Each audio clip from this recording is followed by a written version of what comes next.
এক দশক পর আবারও বাংলাদেশে বসতে যাচ্ছে নারী টি-20 বিশ্বকাপ আসর। এটা পূর্ব নির্ধারিত থাকলেও এতদিন দিনক্ষণ চূড়ান্ত হয়নি। এবার রাজধানীর একটি 5 তারকা হোটেলে সংক্ষিপ্ত সংস্করণটির সূচি প্রকাশ করেছে আইসিসি।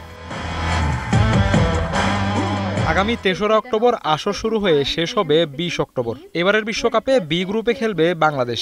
স্বাগতিকরা প্রতিপক্ষ হিসেবে পাবে ইংল্যান্ড, উইন্ডিজ ও দক্ষিণ আফ্রিকাকে। তাছাড়া কোয়ালিফায়ার থেকে উঠে আসা একটি দলের মোকাবিলাও করতে হবে নিগারদের। গত 4টা ওয়ার্ল্ড কাপ খেলেছি, হয়তো বা এক্সেপ্ট 2014 ছাড়া আমরা কোনো ম্যাচ উইন করতে পারিনি।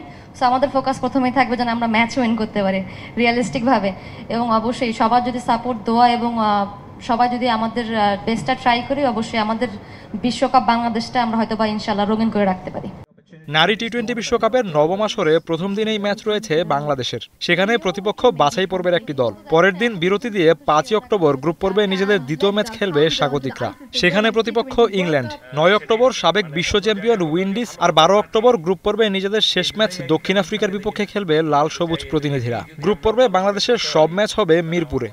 পসিবল যতগুলো ভেন্যু ছিল ওনারা দেখে বোধহয় মনে করেছে এই দুটো হলেই এই টুর্নামেন্টের জন্য সবচেয়ে ভালো হয়। এখানটা তো শুধু আমাদের ব্যাপার না, এখানে আইসিসিও আছে, আমাদের বোর্ডও আছে। সো আমার মনে হয় দ্য বেস্ট পসিবল অপশন যেটা ছিল তারা সেটাই চুজ করেছে। মিরপুর ছাড়াও নয়নাভিরাম, সিলেট আন্তর্জাতিক ক্রিকেট স্টেডিয়ামেও হবে নারী টি-20 বিশ্বকাপের ম্যাচ। আর সবগুলো ওয়ার্ম আপ ম্যাচ হবে সাভারের বিকেএসপিতে। এসকে শাওন, এখন, ঢাকা। সানবিট সব দিবে সামাল। সানবিট ম্যাজিক প্রেস ডিশওয়াশিং এর মাথা ঘোরানো সলিউশন।